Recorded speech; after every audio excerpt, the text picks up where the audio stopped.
सदियों पहले की बात है, हिमालय के घने जंगलों में हाथियों की खास प्रजाति पाई जाती थी। ये प्रजाति थी छद्दंत। विशाल 6 दांतों की मौजूदगी के कारण ही इन्हें छद्दंत के नाम से पुकारा जाता था। इन छद्दंत हाथियों का राजा कंचन गुफा में रहा करता था।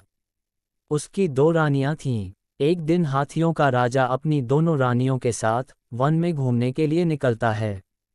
वही रास्ते में एक पुराना विशाल वृक्ष लगा हुआ था। उस वृक्ष पर लगे फूल बड़े ही खूबसूरत और मनमोहक खुशबू वाले थे। गजराज ने खेल खेल में अपनी सूंड से उस वृक्ष की एक डाल को कसकर हिलाया। इससे डाल पर लगे फूल बड़ी रानी पर झड़ने लगे और वह गजराज से बहुत प्रसन्न हुई।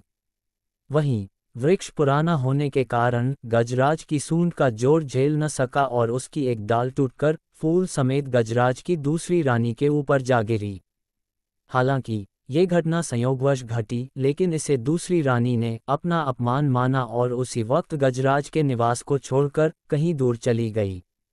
जब गजराज को इस बात का पता चला तो उसने अपनी दूसरी रानी को बहुत ढूंढा, लेकिन वह कहीं नहीं मिली। कुछ समय बाद दूसरी रानी की मौत हुई और मरने के बाद वह मगध राज्य की राजकुमारी के रूप में पैदा हुई। युवा होने पर उसकी वाराणसी के राजा से शादी हुई और वह वाराणसी की पटरानी बनी। पुनर्जन्म के बाद भी वह हाथी द्वारा भूलवश हुए उस अपमान को भूली नहीं और उसका बदला लेने का सोचती रही। एक दिन मौका पाकर उसने वाराणसी के राजा को छद्दंत हाथी के दांत हासिल करने के लिए उकसाया।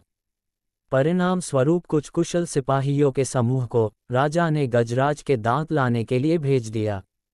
गजराज के दांत लाने के लिए रवाना हुई टोली का नेता था योगराज।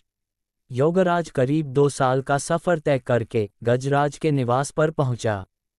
उसने गजराज को पकड़ने के लिए और अपना शिकार बनाने के लिए उसके निवास से कुछ दूरी पर एक बड़ा गड्ढा बनाया।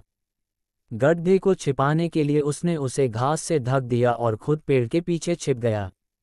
जैसे ही गजराज उस गड्ढे के करीब आया तो योगराज ने विष लगा तीर निकालकर हाथी पर निशाना लगा दिया। तीर से घायल होने के बाद जब गजराज की नज़र झाड़ियों में छिपे योगराज पर पड़ी तो वह उसे मारने के लिए दौड़ा। चूंकि योगराज सन्यासियों के वस्त्र पहनकर आया था, इस कारण गजराज ने योगराज को जीवनदान दे दिया।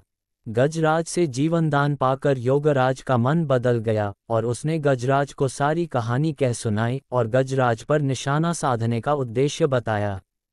जीवनदान मिलने के कारण योगराज गजराज के दांत नहीं काट सकता था, इसलिए छद्दंत हाथी ने मृत्यु से पहले खुद ही अपने दांत तोड़कर योगराज को दे दिए।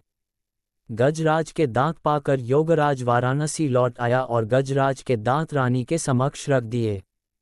साथ ही योगराज ने रानी को ये भी बताया कि किस तरह गजराज ने उसे जीवनदान देकर खुद अपने दांत दे दिए।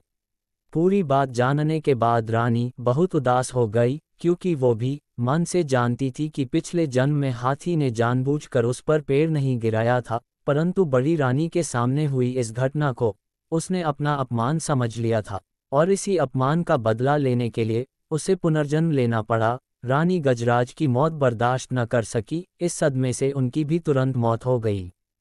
दोस्तों, इस कहानी से ये सीख मिलती है कि बदले की भावना सोचने समझने की क्षमता छीन लेती है। दोस्तों, कहानी अच्छी लगी हो तो इसे लाइक करें, शेयर करें और चैनल को सब्सक्राइब ज़रूर करें। धन्यवाद।